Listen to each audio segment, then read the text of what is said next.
Well, now that we are officially in October, we thought we would help you get into the Halloween spirit with some cute crafts that you can make yourself with just household items that you probably already have around just in the closet. So joining me now is Betty Jo Hershey, designer and blogger with some really easy and fun ideas. Welcome to the show. Thanks. I love how you've already brought along Harrison, and Harrison's mom is actually a co-blogger with you. Right, we blog together.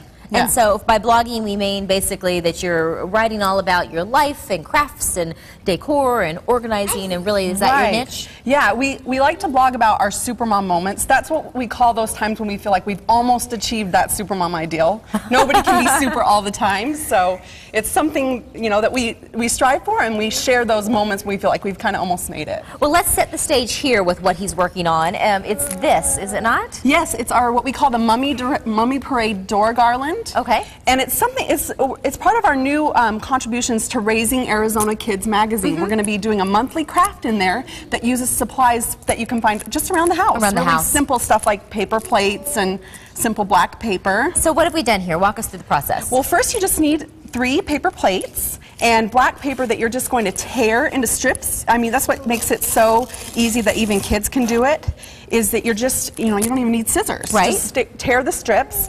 And then we punched out eyes with a paper punch. You could also just use a simple pair of scissors. Yeah, depending on the age, that would be a really great, practice for the scissors, because I remember when my son was learning how to use that, and it's good for them. Yes, and it's fun too because we showed him kind of a mummy face when we were making those. My girls put that one together, and they just get to have fun gluing things kind of all over the place.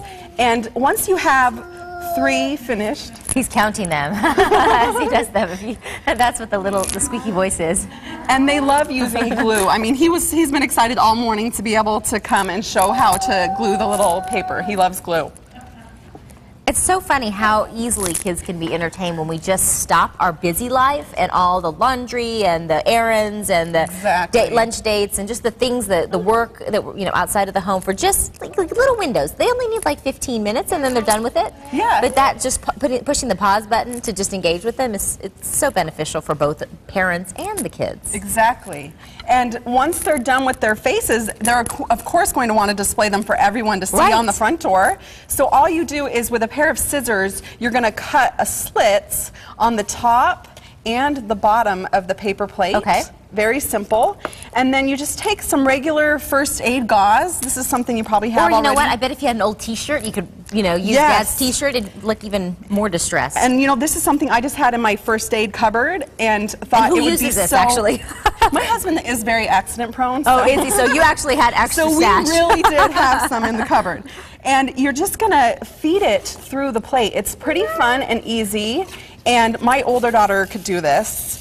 How old is your daughter? How old are your kids? She's 6 and 4. And then I have a baby, a newborn.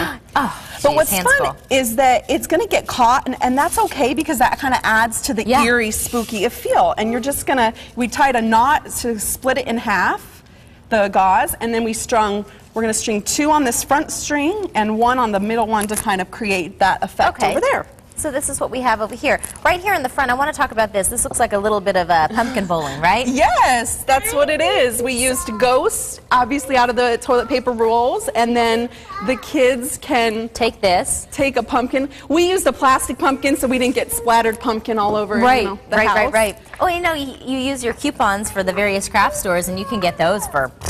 Really inexpensive. And who doesn't have an extra stash of toilet paper? Right. Cut out some black eyes and you've got a fun game for the kids to play with. He's done. He's done. Did you want to glue your hand now? We're going to actually show you one other craft. Is this here on the front? Yes, it's our Handprint Ghosts, and we can actually